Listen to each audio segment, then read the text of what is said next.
taking back my health walk, and she did great. We both finished in just over an hour. Great pace, so we were very pleased with that. But a lot of fun. Karen, do you have an announcement about the Boys and Girls Club breakfast? I do. It's on June 20th at the St. Paul's School. It's at 7:30, and we need to fill the table. And I think we need 6 more people. So if anybody's interested, please let me or Ginny know, and we will register you. So again, that's June 20th at 7:30 at St. Paul's. Anything to add, Katie? Grab a microphone if you would. I don't have anything to add, but I will be one of the folks there helping run it behind the scenes, so I'd love to see some people there. We'll have a lot of members there. It's a really fun time, and I hope to see some folks there that morning. Thank you. Vince, you have the date of our golf tournament this year. Yeah, it will be Thursday, August 17th will be our 9 and dine. More details to follow, and sign-up sheets will be out shortly. Wonderful. Okay, so I already did one happy dollar. I'm going to do my other happy dollar. I was on Route 106 headed south on Friday night and managed to hit 2 deer. Oh. At once. Okay. Mama and baby, unfortunately. Yeah, it was sad. Had my sister in the car. Neither one of us was hurt. But this brings my lifetime tally up to 1 moose and 3 deer. Well, that's not the way you hunt. I know. I have received phone calls from Fish and Game, supposedly. Any other happy dollars? Alan? I never ran over a deer or a moose, but I did run over a squirrel with my bicycle. I don't know if that counts. Comparable scale. Yeah. Happy dollar. Did you stay on the bike though, or did you fly? Yeah, I had bicycles to go. My happy dollar is for my daughter, who was a classic late bloomer, but then 2 weeks ago graduated from Plymouth State with a bachelor's in psychology, which I'm very excited about. And then she's already started her graduate program, so she's coming into her own. I couldn't be more. Congratulations. Another dollar. So the happy dollar Hang on, he's still talking. I still got the mic. My other happy dollar is for Bobby's purple coat, which I think is just awesome. I like that. Done. So, yep. My happy dollar is for Jenny. President Jenny had sent me a reminder about don't forget to get a gift. But today has just been such a hairy day that I didn't get the gift because I was at Dunkin' Donuts for about 10 minutes while a new employee closed the register. So I had to wait. So I didn't get what I wanted to get, but I will make it up as it is right now. Whoever wins gets to have lunch with me at their time and choosing at the Tuckaway. All right. Wow. Oh, snap, give me a roll of tickets. We didn't want punishments. Are there other happy dollars? Gary? Haven't been around for a couple weeks, sorry, but it was all good. So my daughter's 30th birthday, we got to celebrate down at Disney. Great experience. It was interesting because none of us were staying in the same place anywhere on campus, so we kept having to coordinate meeting everywhere. But the underlying crux of the conversation is can never deny your character.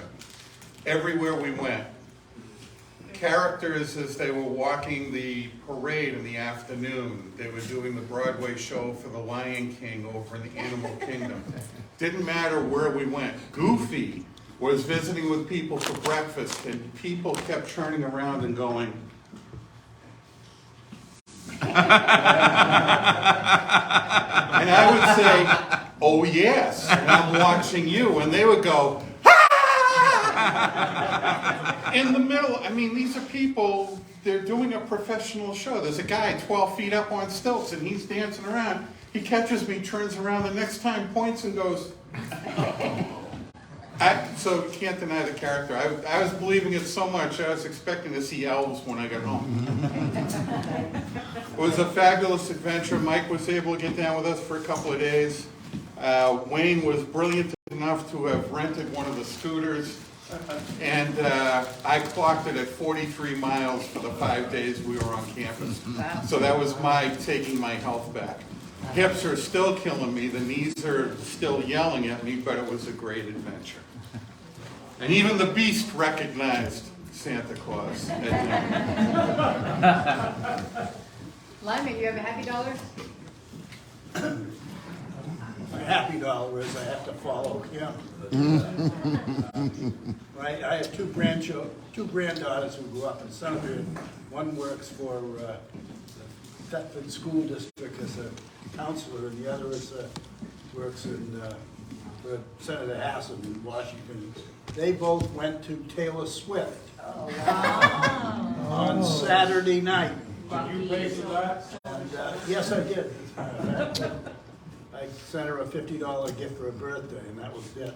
But anyway, they said it was one of the greatest events that they've ever been to. And it was absolutely outstanding, and Taylor Swift apparently loves to sing in the rain because it was pouring the whole time.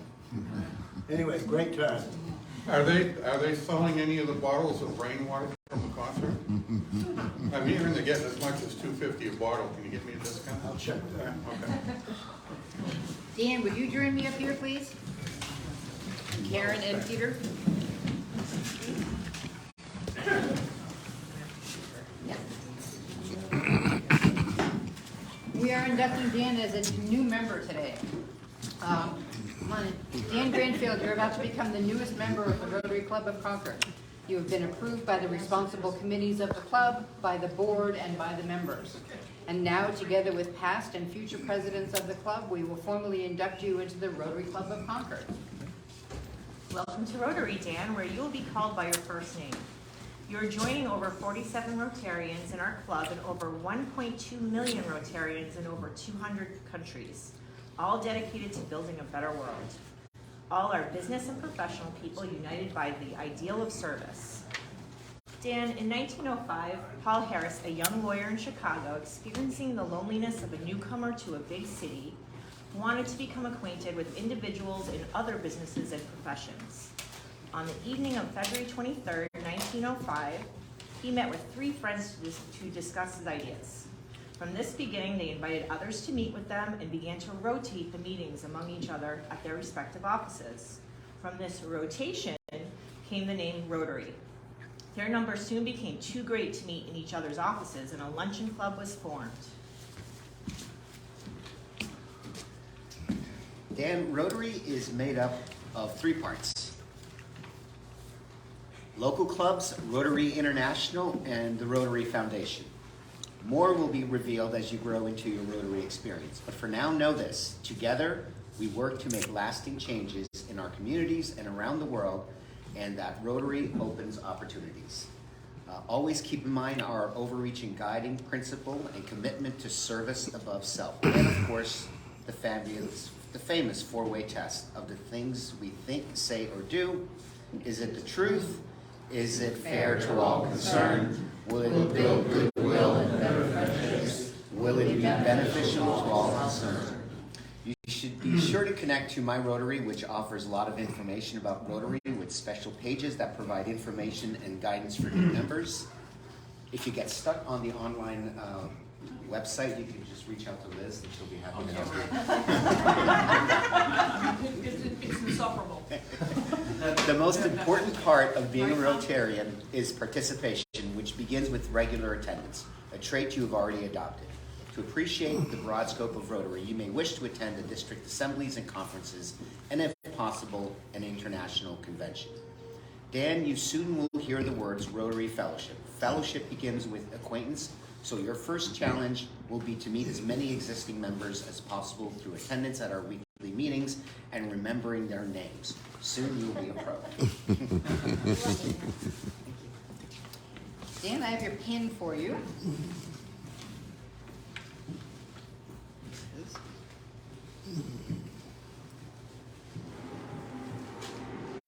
You have a name tag. Yay. actually. I won't bother to do that right now. So wear this pin proudly. With this pin, you can attend any of the Rotary meetings worldwide, and you have been accepted as our new member, our newest member. So, Rotarians, please join me in welcoming Dan Grant.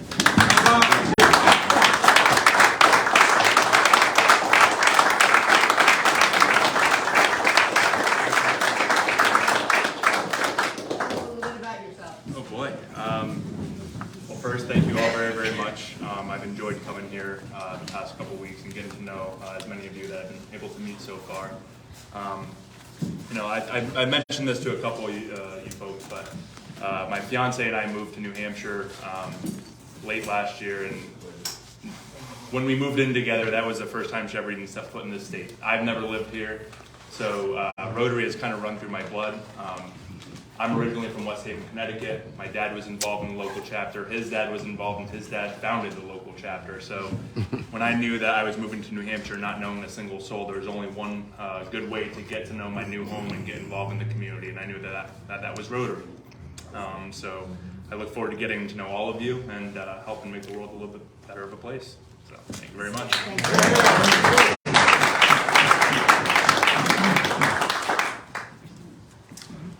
Dick Sweat, you have an announcement for us? Yes.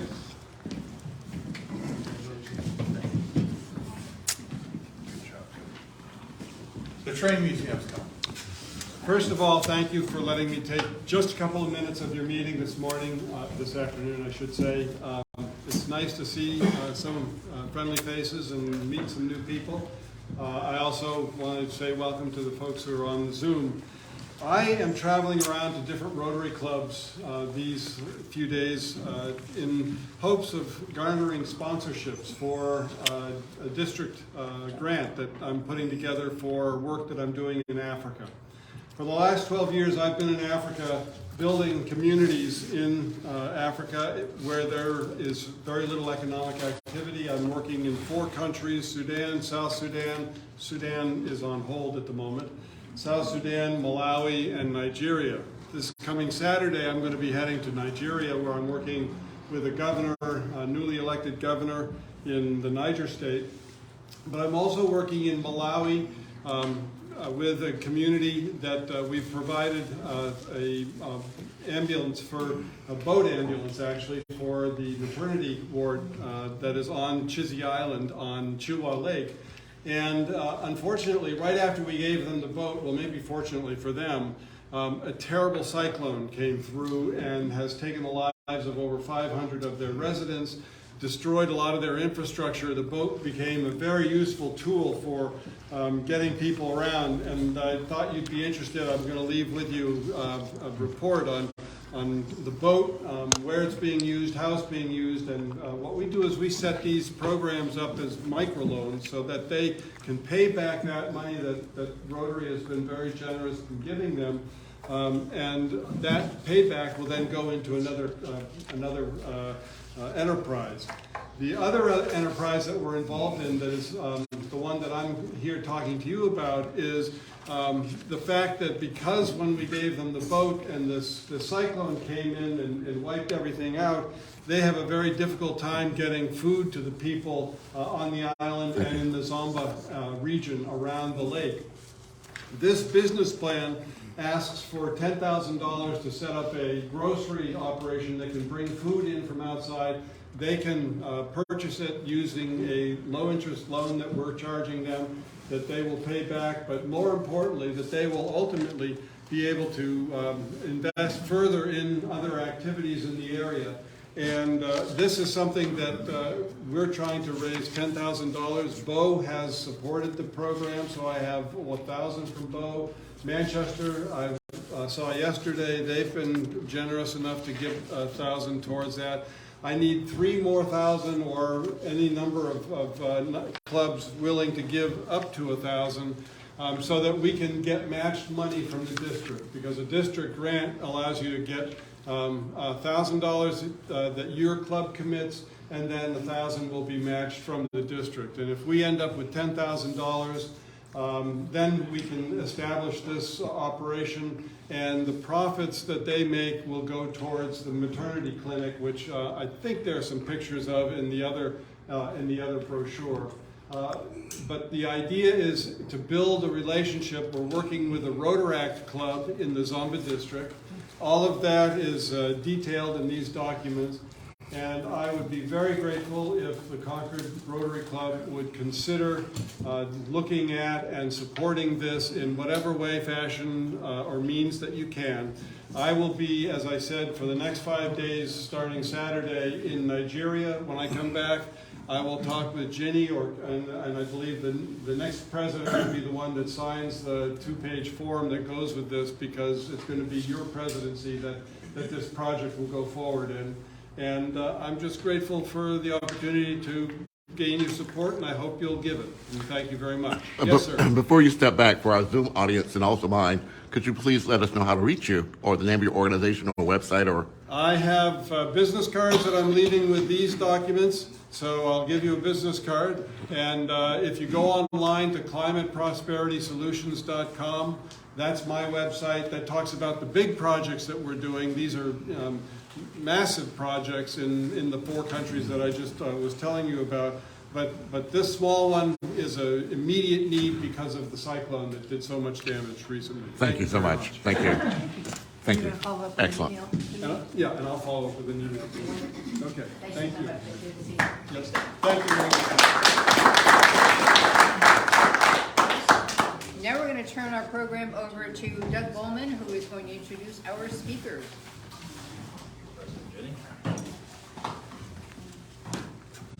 Greetings, one and all. Thank you for a great group here. It's my pleasure to introduce 2 special guests, and I'll introduce Vestine Jungle first, and then when she's done, I will introduce Stuart. Yes. Thank you, Stuart. Vestine recently had her story featured in the Concord Monitor. She's an accountant for Northeast Delta Dental and the founder of Survivors Healing Tree. Vestine was 11 years old when genocide perpetrated against the Tutsi people in Rwanda in 1994. The genocide wiped out her entire family. Her source of hope throughout the massacre was believing God would make a way for her to survive and to keep her family's legacy alive. Vestine believes that people were strategically placed in the path of her journey. With their support and encouragement, Vestine was able to make her way to the United States and experience new beginnings. She lives in Concord with her husband and 3 children. Vestine, please come on up.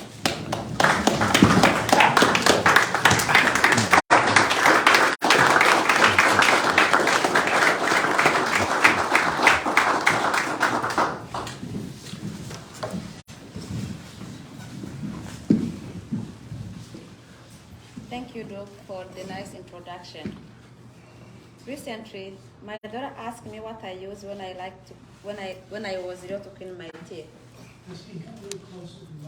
and speak a little louder, please. Okay, thank you. Can you hear me now? A little bit better. Sorry. She had a habit of sucking her tongue since she was a baby. At the point, she was given the appliance to stop that habit and to increase the space inside her mouth for permanent teeth to grow. The appliance was removed last year, but she easily gets cavities for her front tooth. So she wanted something that could remove her cavities and clean her teeth. I told her that when I was little, I used the charcoal to clean my teeth. You can see here. But I didn't know if it would work with the cavities. She grabbed charcoal powder, which I keep in my house in case we need it, and went to brush her teeth. After that, she was happy to see that some cavities were gone. And I'm sure she will be proud about her next dentist appointment. From that moment, she sometimes brushes her teeth by using charcoal. After a few days, I took my toothbrush, put charcoal on it, and brushed my teeth. Not having an intention of removing the cavities or just getting white teeth, as it says here, but getting my daughter's experience. To be honest with you, it wasn't a good experience. Even when charcoal doesn't taste, but seeing my teeth, tongue, and my mouth with charcoal instead of toothpaste was not enjoyable compared to the benefit that my daughter got. As Doug said, my name is Vestine Chungu. I'm an accountant for Northeast Data Dental and a founder of Survivors Healing Tree. I am a mother of 3 children, aged 3, 10, and 12, so they keep me busy.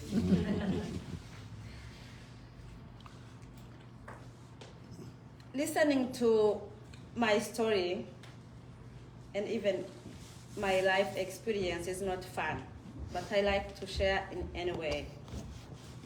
I like to listen to the praise and worship song to give me peace, cooking and spend time with my family and friends. I came to the United States in November 2010 after I won a green card lottery.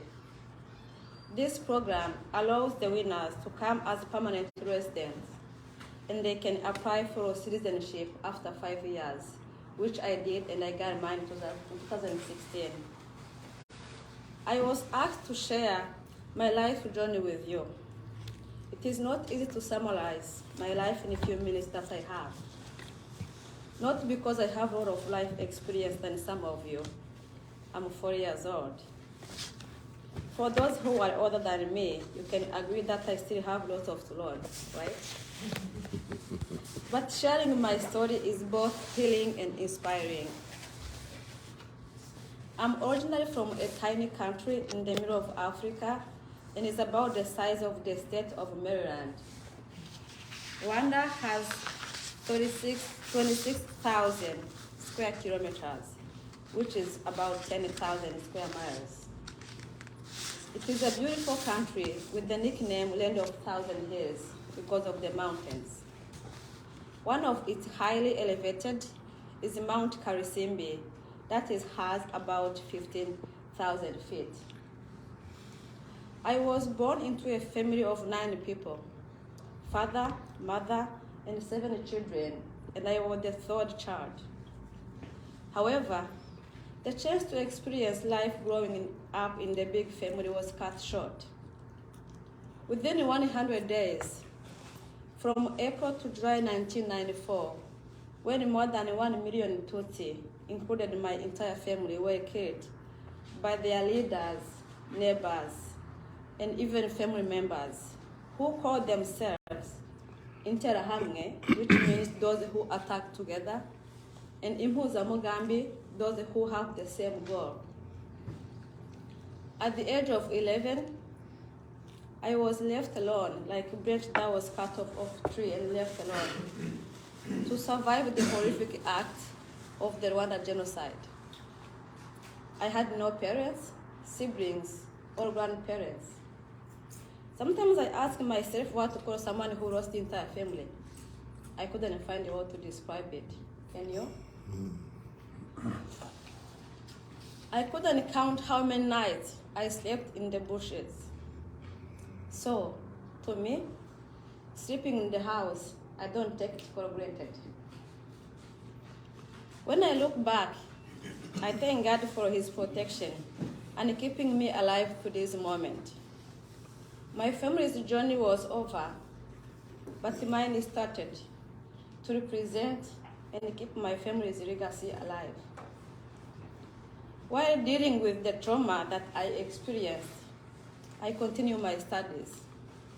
I finished primary school, high school, and attended the Adventist University of Central Africa, where I got my bachelor's degree in business administration, majoring in accounting. I was able to achieve my studies and be who am I now because of the government of Rwanda and different organizations and even different families who invested in me. Let me tell you something. If you know someone who, especially for a child who needs your help, I'm not saying your biological or adoptive child, because this one is your primary responsibility. I'm saying any other child who is not related to you. If you support this child, what you could from your heart, believe or not, the time will come when either you or someone else will reap the fruit that you planted into this child's life. At university, I was trained as a counselor to help people recovering from trauma during the genocide commemoration that takes 100 days, starting on April 7th of every year. Right now, genocide survivors are in this hard time of 29th commemoration. Even though I was trained as a counselor to help others, but myself, I needed one. I was born and grew up in Christian families where I started to believe in God in every circumstance. At some point, I couldn't understand and measure what happened to me. I heard and listened to different testimonies. Nevertheless, mine was inside me. This is the reason for creating Survivors Healing Tree, where I can speak about my journey with the Word. And I'm working on a book that is going to be published, hopefully, by mid-fall this year. I believe that God spared my life for this very purpose, and my testimony will teach, touch, and restore many souls who have had either similar or different life experience. For those who are interested in updates, you can visit my website, survivorshealingtree.com. When I see and hear what is happening around this world, it brings back the memories that I have from my motherland. I wish people could envision the outcome of hate and division. After 29 years, Rwandese are still struggling with the genocide the consequences of the genocide. And as a witness, I guarantee you, it will take more years for complete healing. I'm not proud telling people that my country, Rwanda, was torn apart because people chose to lead by emotion instead of using justice. Leading by justice is when we lead the way we want others to lead us. We don't like to be hurt or live in fear for our life. We dream of being and living in a perfectly peaceful place, right? But when we lead by emotion instead of justice, we cause hate, division, pride, hypocrisy, selfishness, etc. Because instead of us leading, the emotion controls us. Without knowing how many people you lead, maybe thousands, hundreds, or yourself, please lead for the purpose of being or bringing a solution to your community instead of problem. I am here to tell you that I am a witness and a survivor who faced the worst leadership that I describe as emotional leadership. And to continue seeing people's lives being taken away, including innocent children's, moved me out of my comfort zone and speak about my journeys and experience.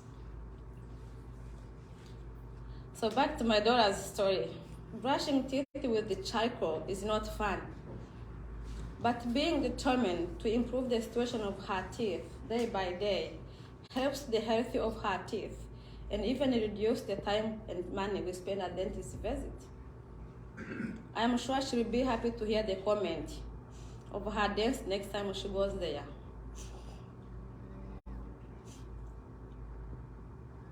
Everyone has a story or stories to tell. Please don't minimize it or them. It could be the charcoal one, or helping people recover from trauma, or changing our daily habits. The list goes on, and you can add more.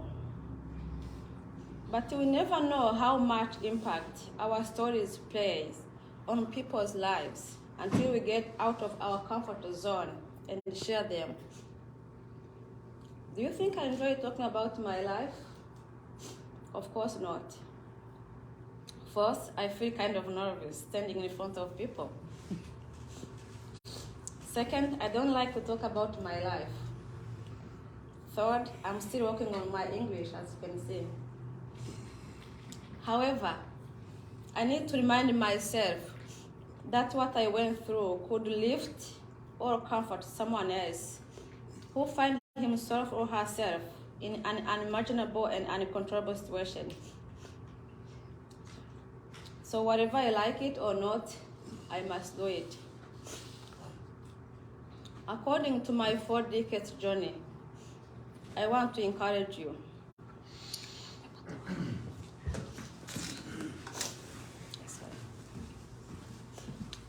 I want to encourage you. I don't know what you went, are, or will go through.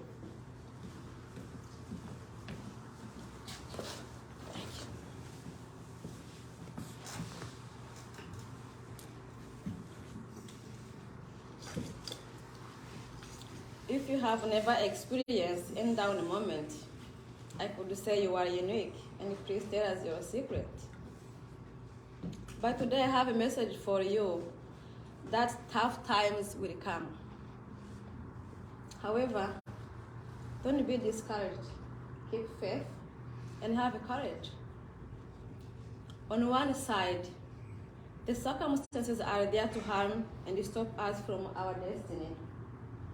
On the other side, if we pay attention to them, we get lots of knowledge and experience. I try not to be controlled by the circumstances around me, but to learn in every single step that I go through. I chose to work hard and keep my family's legacy alive. I choose and practice not to hate, because I have witnessed the worst that can happen when the hate grows into people's hearts. I believe that I'm still alive for a purpose, and my life is a journey to share.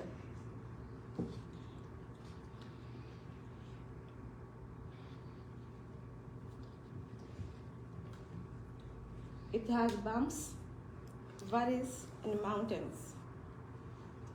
When I lost my entire family, I was like a branch cut off of a tree and left alone.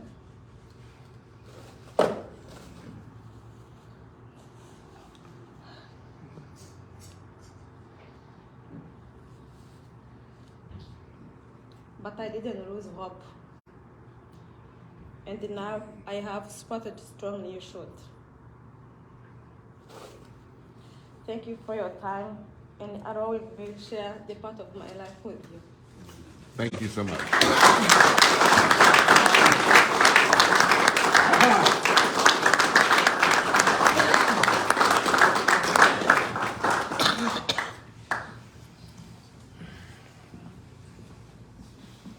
Say, Vestine, thank you very, very much for your story.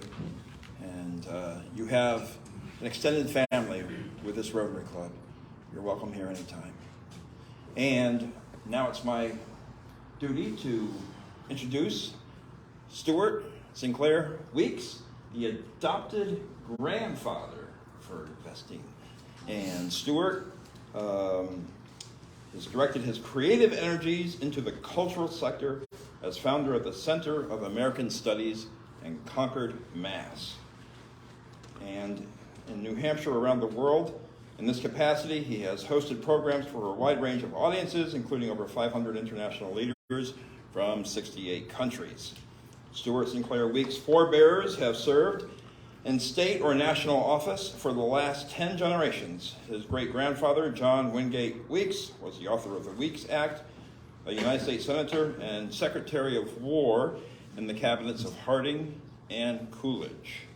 The author's grandfather, Sinclair Weeks, was a political leader, U.S. Senator, and Secretary of Commerce under the Eisenhower administration. Stuart Sinclair's talk will inaugurate in New Hampshire, We the People, the citizens' movement to revive the spirit of public service. Stuart, come on up here.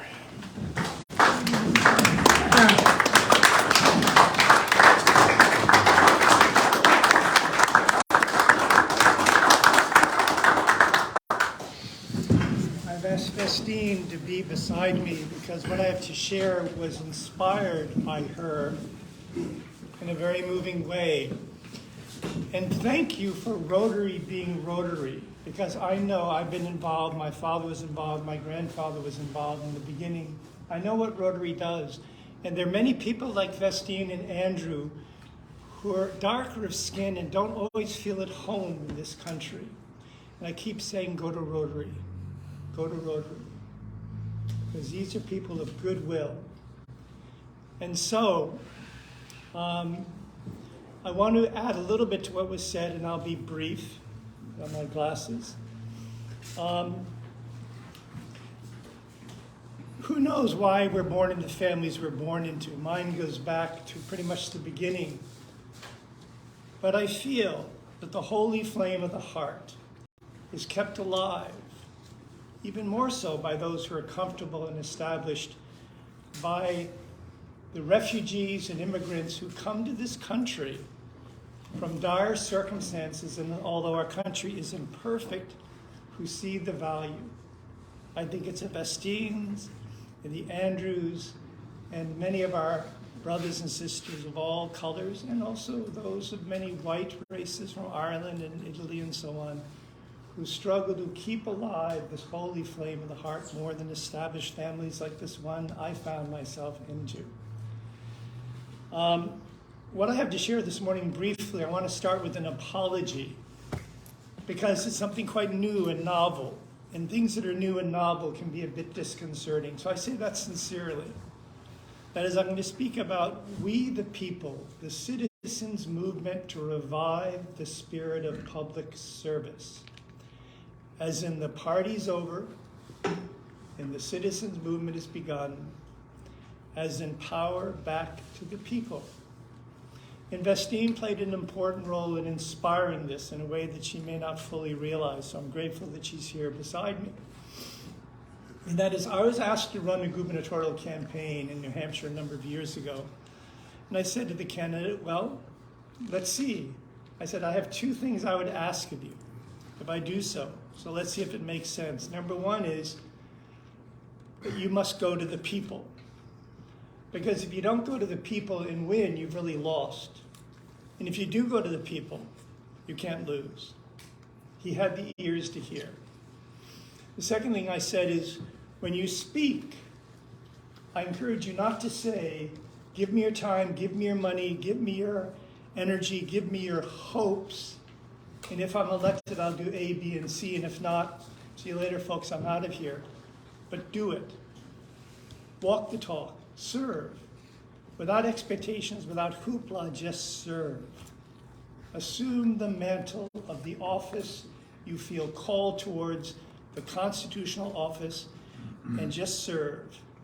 And if what you do is meaningful, it'll be newsworthy, it'll attract attention, media, and that will bring funds. Just serve. But to go to the first point, and to Vestine, so this gubernatorial candidate said, yeah, good. I said, well, great, then we're going to go to the new American Africans. I wanted him to the first campaign stop, to hear of those immigrants and refugees who are keeping alive the holy flame of the heart. He came, and the head of the new American Africans is a man named Honore. And I said to Honore, who's a friend, I said, can you invite some African refugees, immigrants, to tell their story so that this gubernatorial candidate will know this part of his constituency that's largely invisible and has very little voice. And he said yes, and that's where I met.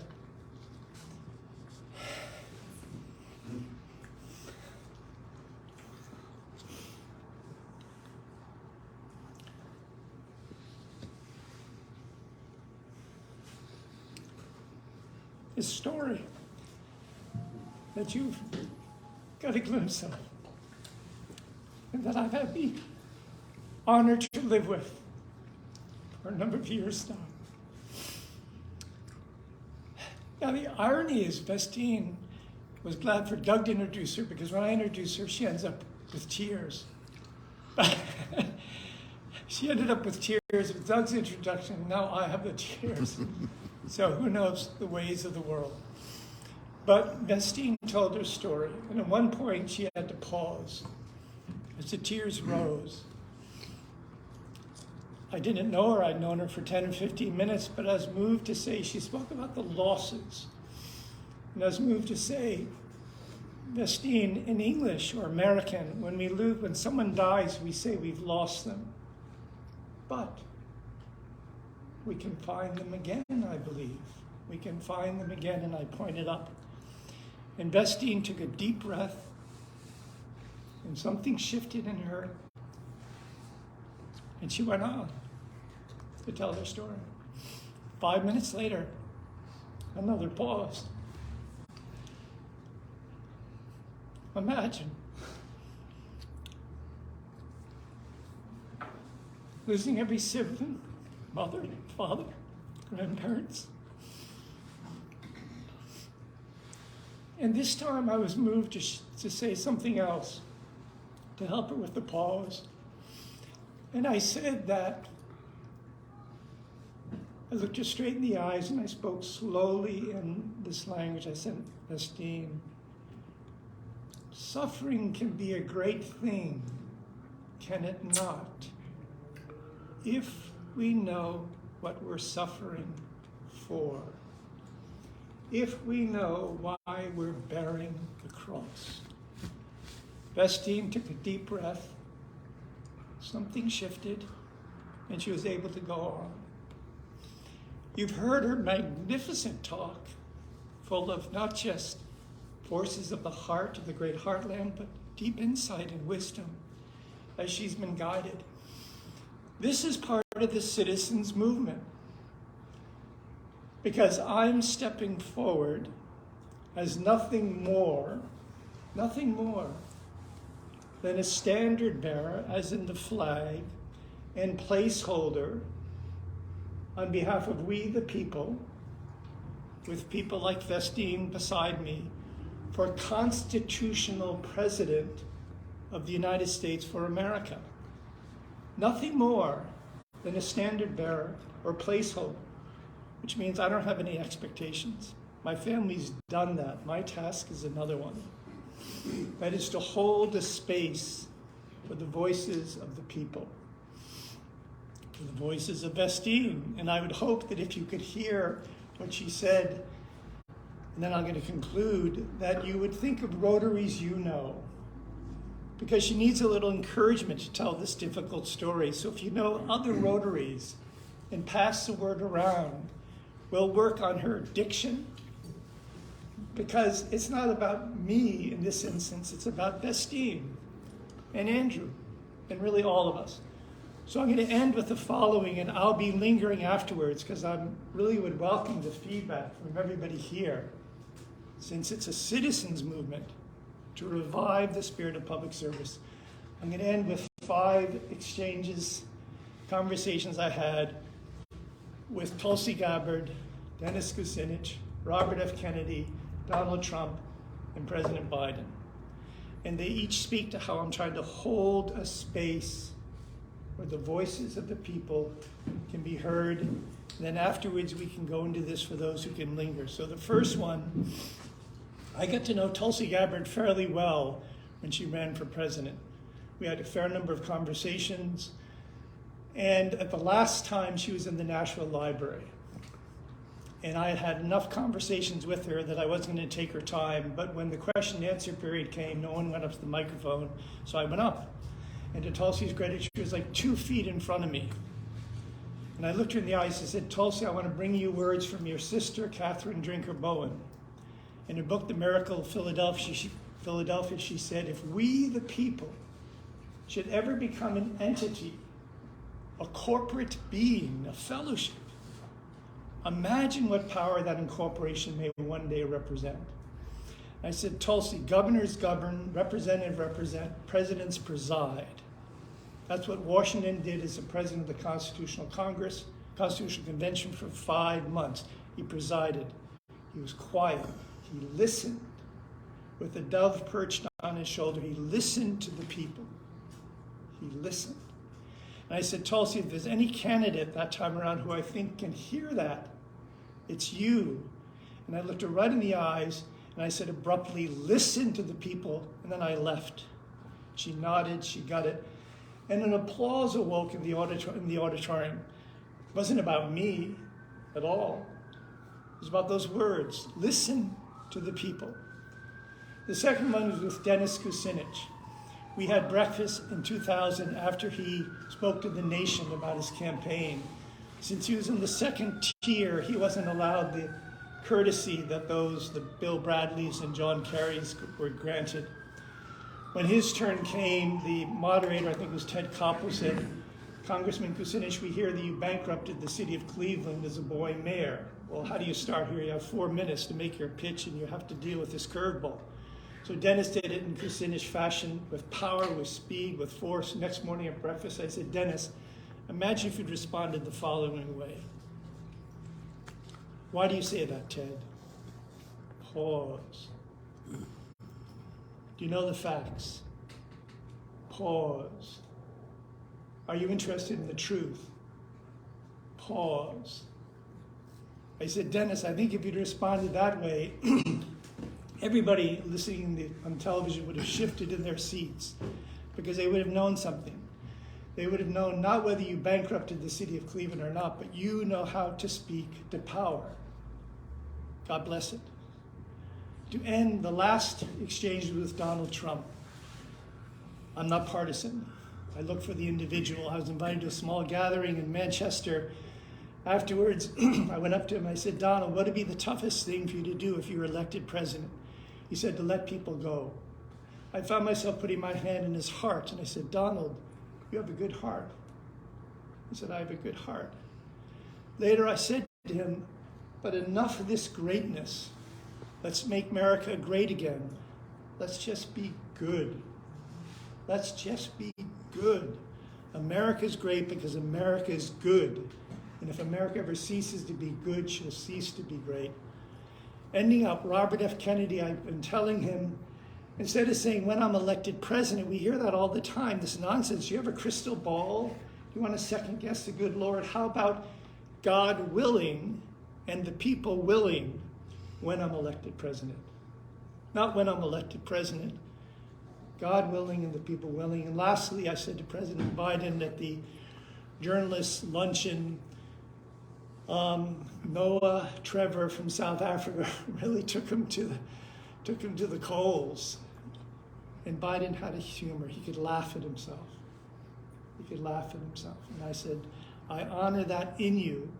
That's a saving grace, American grace, to be under all the pressure one's under in your office and to be able to laugh at oneself.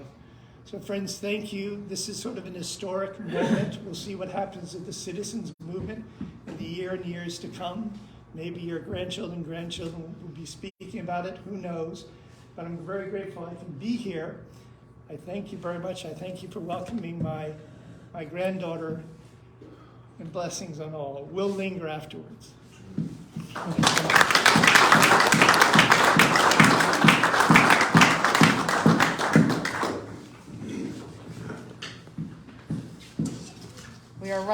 We're running a bit late, so let me draw the raffle ticket, and please hang around if you can. If you can't, we understand.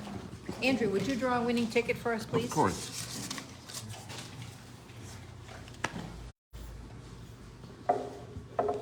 Lunch with Doug or an umbrella? Or Doug gets to have Doug lunch with Doug. last three numbers, 670. No, not 6-9.